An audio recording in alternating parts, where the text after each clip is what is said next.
Assalamualaikum warahmatullahi wabarakatuh. Selamat pagi. Kami dari kelompok 1 akan menyampaikan apa yang telah kami diskusikan. Saya Afifah Lutfi Widayani dengan NIM 03. Di sini kami akan menyampaikan tentang Pancasila dalam arus sejarah bangsa Indonesia.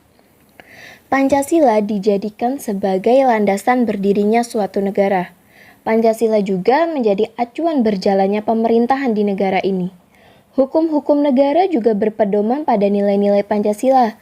Karena itulah mengapa Pancasila disebut sebagai dasar negara. Lalu bagaimana Pancasila sebagai ideologi? Itu serupa dengan tujuan atau cita-cita bangsa.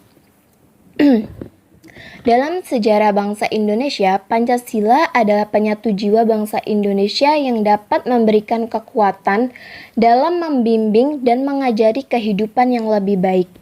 Karena itulah kenapa masyarakat harus menanamkan nilai-nilai Pancasila dalam kehidupan sehari-hari. Pancasila sendiri juga sudah tercantum dalam pembukaan Undang-Undang 1945.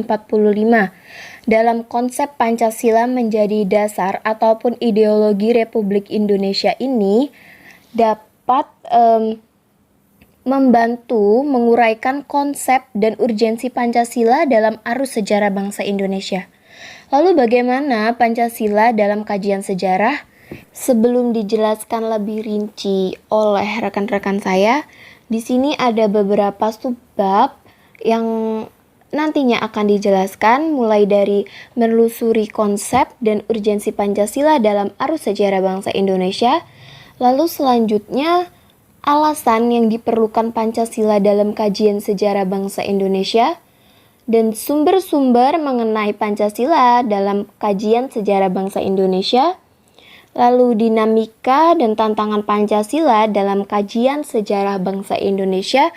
Dan yang terakhir adalah esensi dan urgensi Pancasila dalam kajian sejarah bangsa Indonesia untuk masa depan. Nah, baru sekarang akan dilanjutkan dan dipaparkan lebih jelas oleh teman-teman saya. Perkenalkan, saya Anissa Khairun, NIM 22, akan menjelaskan tentang menelusuri konsep dan urgensi Pancasila dalam arus sejarah bangsa Indonesia.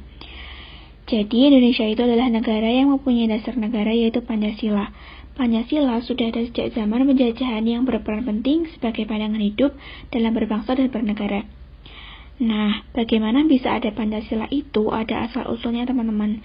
Oke, kita masuk ke periode pengusulan Pancasila. Nah, Pancasila itu sebenarnya aslinya adalah benih nasionalisme yang sudah mulai tertanam kuat dalam gerakan perhimpunan Indonesia. Kemudian dilanjutkan dengan adanya Sumpah Pemuda sebagai momen perumusan diri bangsa Indonesia. Selanjutnya dilakukan sidang BPUPKI untuk membahas lebih lanjut. Sidangnya BPUPKI bertahap dan terdapat 4 pembicara yaitu Muhammad Yamin, Insinyur Soekarno, Ki Bagus Hadikusumo, dan Mr. Supomo yang masing-masing mengusulkan dasar negara. Nah, pada 1 Juni, Soekarno menyampaikan bukti gagasan tentang dasar negara. Ada 5, yaitu nasionalisme atau kebangsaan Indonesia, internasionalisasi atau perikemanusiaan, mufakat atau demokrasi, kesejahteraan sosial, dan yang terakhir ketuhanan yang berkebudayaan. Nah, pidato ini diterbitkan dalam buku lahirnya Pancasila yang menimbulkan banyak sekali kontroversi. Ketika Insinyur Soekarno masih berkuasa, itu terjadi semacam pengutusan terhadap Soekarno, sehingga setiap pada tanggal 1 Juni selalu dirayakan sebagai hari lahirnya Pancasila. Namun, ketika Soekarno jatuh, itu mulai ada upaya desoekarnoisasi oleh penguasa Orde Baru, sehingga dikesankan seolah-olah Soekarno tidak besar jasanya dalam penggalian dan perumusan Pancasila. Selanjutnya adalah periode perumusan Pancasila.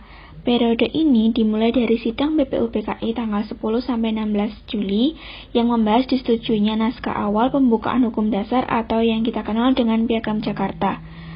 Naskah itu kemudian dijadikan pembukaan UUD 1945 dengan beberapa perubahan yang disesuaikan.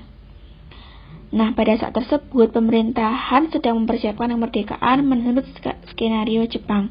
Namun tiba-tiba ada perubahan peta politik dunia. Hal itu disebabkan takluknya Jepang oleh sekutu, diiringi peristiwa jatuhnya bom di Hiroshima pada tanggal 6 Agustus 1945. Lalu keesokan harinya, tanggal 7 Agustus, Jepang pun mengeluarkan maklumat. Nah, esok harinya lagi, Insinyur Soekarno, Muhammad Hatta, Dr. Hajiman dipanggil oleh Jenderal Terauchi ke Saigon, Vietnam. Dipanggilnya tiga tokoh tersebut itu memiliki tujuan agar Indonesia segera membentuk Panitia Persiapan Kemerdekaan Indonesia atau yang kita kenal dengan PPKI. Sepulang dari Vietnam, ketiga tokoh tadi itu segera menyusun dan membentuk panitia dengan jumlah 21 orang. Nggak berhenti di situ nih teman-teman.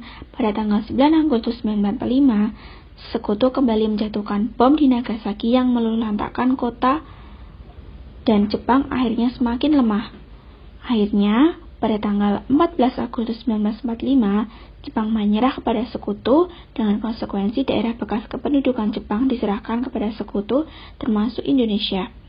Kekosongan ini dimanfaatkan oleh para tokoh-tokoh nasional untuk melepaskan bayang-bayang diri dari kekuasaan Jepang dan segera mempercepat kemerdekaan Indonesia. Nah, sekian dari saya. Selanjutnya akan dilanjutkan oleh Aza mengenai periode pengesahan Pancasila. Terima kasih. Selamat pagi, saya Azara Sinandari dengan nomor NIM 34 akan menjelaskan mengenai periode pengesahan Pancasila. Jadi peristiwa ini dimulai pada tanggal 12 Agustus 1945 di mana Soekarno, Hatta, dan Hajiman dipanggil kembali untuk ke Saigon, Vietnam untuk membahas tentang hari kemerdekaan yang sebagaimana telah dibahas pada pertemuan sebelumnya.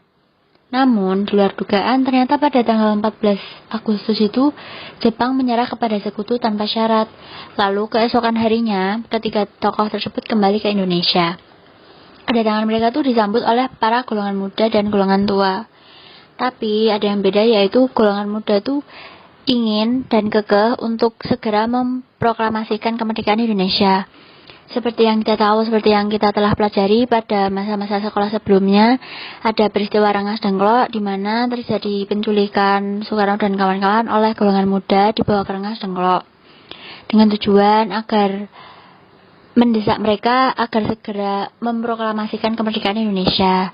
Akhirnya setelah melalui beberapa perundingan, mereka dibebaskan dan akhirnya mengiyakan untuk hari esok memproklamasikan kemerdekaan Indonesia. Di situ kediaman Laksamana Maida itu menjadi saksi dari proses perundingan tersebut dan pembuatan teks proklamasi tersebut oleh beberapa tokoh. Lalu setelah itu pada hari H dibacakan proklamasi kemerdekaan Indonesia, pengibaran bendera merah putih, menyanyikan lagu Indonesia Raya, hal seperti itu. Lalu pada tanggal 18 Agustus 1945, PPKI itu melakukan sidang untuk menegaskan serta menentukan posisi bangsa Indonesia. Karena pada saat itu posisi bangsa Indonesia berarti kan sudah terlepas dari penjajahan. Tapi tentunya kita tuh masih butuh kayak perangkat, pelengkapan kehidupan dalam bernegara. Maka pada tanggal 18 Agustus itu ada beberapa putusan penting yang dihasilkan. Ada 3. Yang pertama mengesahkan dan menetapkan UUD yang telah dipersiapkan oleh BPUPKI yang dikenal dengan Undang-Undang Dasar 1945. Yang kedua memilih Insinyur Soekarno sebagai presiden dan Hatta sebagai wakil. Yang ketiga membentuk sebuah komite nasional untuk membantu presiden selama MPR dan DPR belum terbentuk.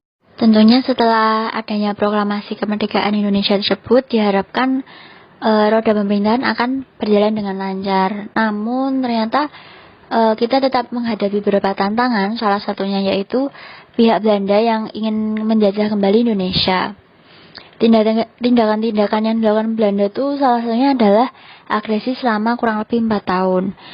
Lalu setelah pengakuan kedaulatan bangsa Indonesia pada 27 Desember 1949, maka Indonesia pada tanggal 17 Agustus 1950 itu kembali ke bentuk negara kesatuan Republik Indonesia Serikat yang diikuti dengan berlakunya UUDS 1950. Berdasarkan UUD 1950 tersebut, dilaksanakan pemilu pertama kali pada tahun 1955 untuk membentuk Badan Konstituante dan DPR. Pada 1956, Badan Konstituante tersebut melakukan sidang untuk membuat UUD sebagai pengganti dari UUD 1950 tersebut.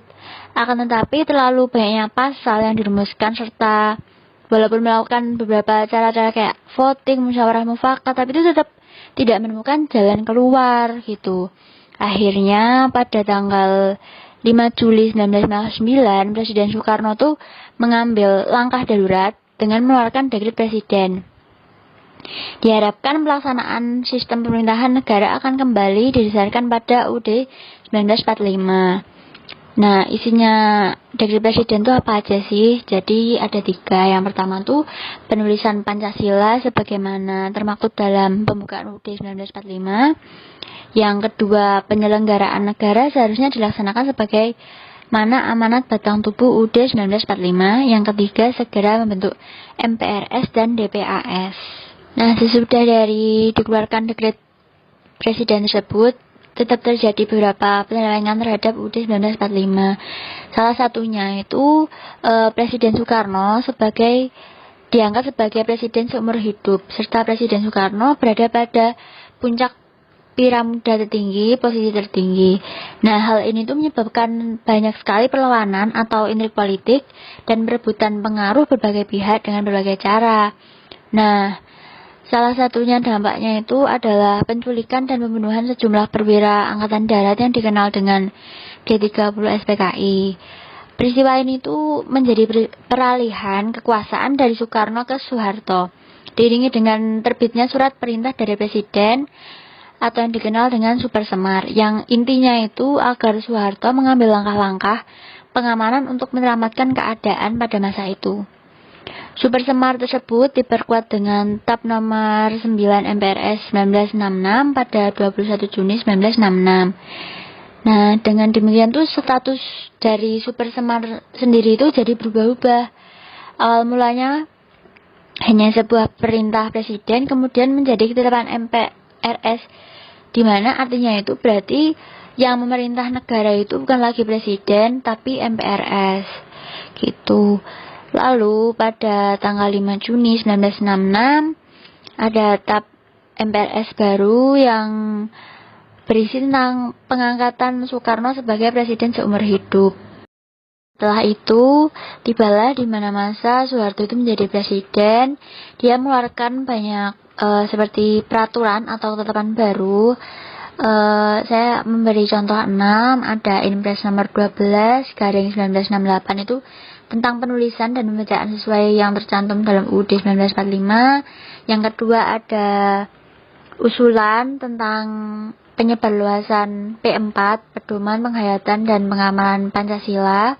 Yang ketiga Inpres nomor 10/1978 berisi tentang penataran bagi pegawai negeri Republik Indonesia. Yang keempat Kepres nomor 10/1979 tentang pembentukan BP7 dari tingkat pusat hingga dari 2. Yang kelima ada UU nomor 3/1985 tentang Parpol dan Golkar yang berisi Pancasila sebagai satu-satunya asas bagi Orsospol.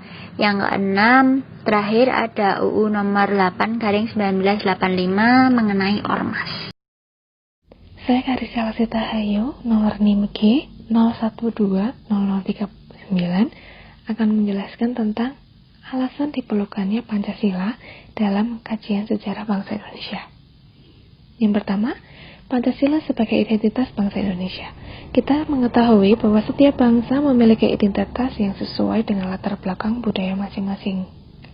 Budaya Indonesia sendiri, yaitu Pancasila sebagai identitas bangsa Indonesia, adalah hasil dari proses inkulturasi dan akulturasi, di mana inkulturasi adalah proses perpaduan berbagai elemen budaya dalam kehidupan masyarakat sehingga menjadikan masyarakat berkembang secara dinamis. Sedangkan akulturasi adalah perubahan besar yang terjadi sebagai akibat dari kontak antar kebudayaan yang berlangsung lama. Pancasila sebagai identitas kultural dapat ditelusuri dari kehidupan agama yang berlaku di Indonesia.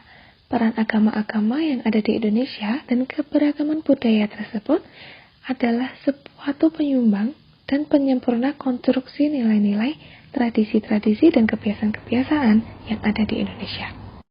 Yang ketiga, Pancasila sebagai kepribadian bangsa Indonesia. Nilai-nilai yang dikandung di dalam Pancasila yaitu ketuhanan, kemanusiaan, persatuan, kerakyatan, dan keadilan diwujudkan di dalam sikap mental dan tingkah laku serta amal perbuatan dari masing-masing rakyat dan masyarakat Indonesia, yang dimana telah dibawa sejak zaman kejayaan kerajaan-kerajaan besar seperti Majapahit, Sriwijaya, Mataram, dan lainnya. Lalu yang keempat, Pancasila sebagai pandangan hidup bangsa Indonesia. Pancasila sebagai pandangan hidup berarti nilai-nilai yang terkandung di dalam Pancasila atau yang telah disebutkan pada poin ketiga tadi melekat dalam kehidupan masyarakat dan menjadikan norma atau aturan di dalam berperilaku, bersikap, atau bertindak, yang tentu saja sudah digabungkan dan diimplementasikan bersamaan dengan tradisi dan budaya di daerah masing-masing sesuai dengan ajaran yang telah diturunkan oleh para leluhur di daerah-daerah tersebut. Yang kelima, Pancasila sebagai jiwa bangsa. Volkis dapat diartikan jiwa rakyat atau jiwa bangsa. Maka Pancasila sebagai jiwa bangsa dapat diartikan sebagai Pancasila bersemayam di dalam negara Indonesia seperti layaknya jiwa yang bersemayam di dalam raga seorang manusia, di mana jiwa-jiwa itu berperan penting dalam pembentukan keputusan dan jalan hidup dari seorang manusia. Dan yang keenam, Pancasila sebagai perjanjian luhur. Artinya, Pancasila dan nilai-nilai di dalamnya sebagai jiwa bangsa dan kepribadian bangsa disepakati oleh para pendiri negara di dalam konsensus politik. Kesepakatan tersebut adalah bukti bahwa pilihan yang diambil pada waktu itu adalah sesuatu yang tepat. Saya Antonius Paduabisma, nomor NIM 024, akan menjelaskan mengenai sumber-sumber Pancasila dalam kajian sejarah bangsa Indonesia. Yang pertama adalah sumber historis. Pancasila tidaklah terbentuk begitu saja pada tahun 1945, namun melalui proses yang sangat panjang, melalui berbagai peristiwa yang ada dalam sejarah. Contohnya adalah Rapat PPKI yang menetapkan Pancasila sebagai dasar negara. Selain itu, juga ada sidang BPU PKI pertama yang membahas mengenai dasar negara. Bahkan, jika kita lihat pada zaman kerajaan, nilai-nilai Pancasila sudah ada pada saat itu, entah dalam adat istiadat, kebudayaan, maupun agama. Salah satu contohnya adalah nilai dari sila pertama, ketuhanan yang Maha Esa. Sejak zaman kerajaan, sudah ada kepercayaan untuk memeluk suatu agama dan menjalankan apa yang dipercayai dalam agama tersebut. Hal ini tentu sangat mencerminkan nilai ketuhanan. Lalu yang kedua, sumber sosiologis. Nilai-nilai Pancasila dapat dilihat penerapannya dalam kehidupan bermasyarakat.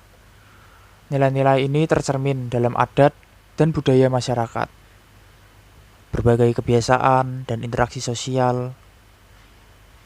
Salah satu contohnya adalah budaya gotong royong. Budaya gotong royong sangat erat dengan masyarakat Indonesia. Budaya ini mencerminkan suatu semangat kekeluargaan yang erat kaitannya dengan sila kelima, nilai keadilan. Gotong royong juga tercermin pada saat ini pada sistem perpajakan di Indonesia. Masyarakat secara bersama-sama mengumpulkan iuran melalui pembayaran pajak yang dimaksudkan untuk pelaksanaan pembangunan bagi mereka sendiri. Yang ketiga adalah sumber politis. Negara Indonesia merupakan negara hukum. Tentu saja ada banyak produk hukum dan peraturan yang ada di Indonesia. Nah, berbagai hukum dan peraturan tersebut haruslah sejalan dengan nilai-nilai yang ada dalam Pancasila. Tidak boleh bertentangan.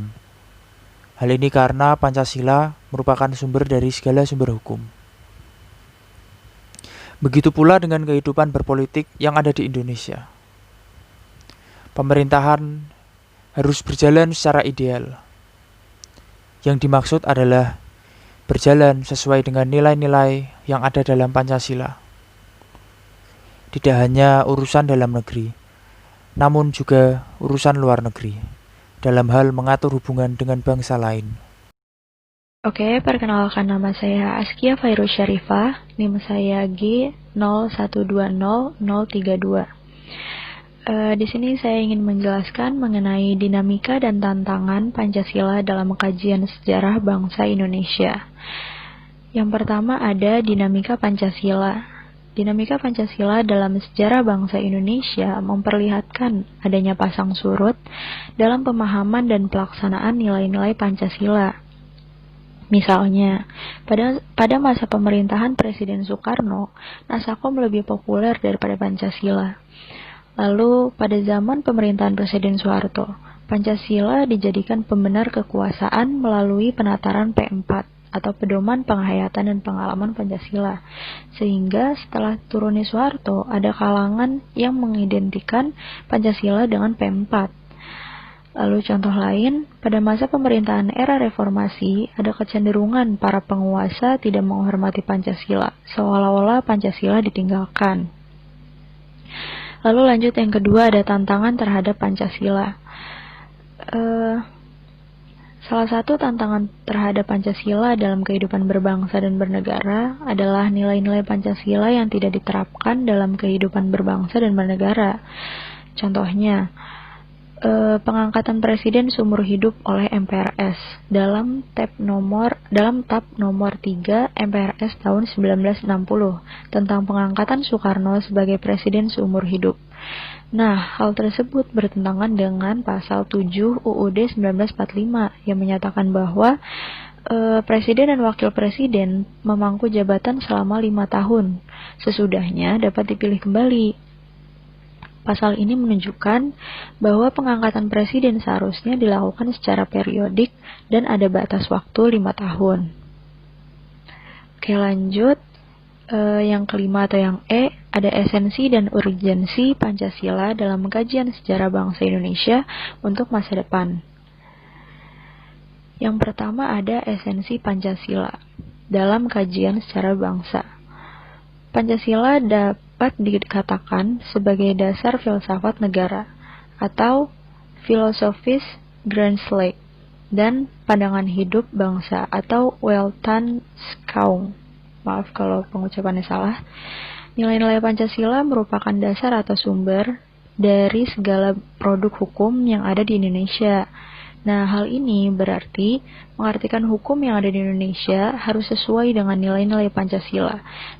Seperti nilai ketuhanan, kemanusiaan, persatuan, kerakyatan, dan keadilan. Nilai ini harus melekat dalam kehidupan dan norma-norma yang berlaku di masyarakat.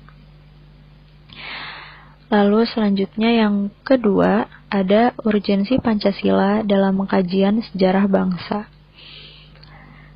Menurut hasil survei yang dirilis Kompas pada 1 Juni 2008, menunjukkan bahwa pengetahuan masyarakat tentang Pancasila merosot secara tajam, yaitu 48,4% responden berusia 17-29 tahun tidak mampu menyebutkan sila-sila Pancasila secara benar dan lengkap. Lalu 42,7% salah menyebut sila-sila Pancasila.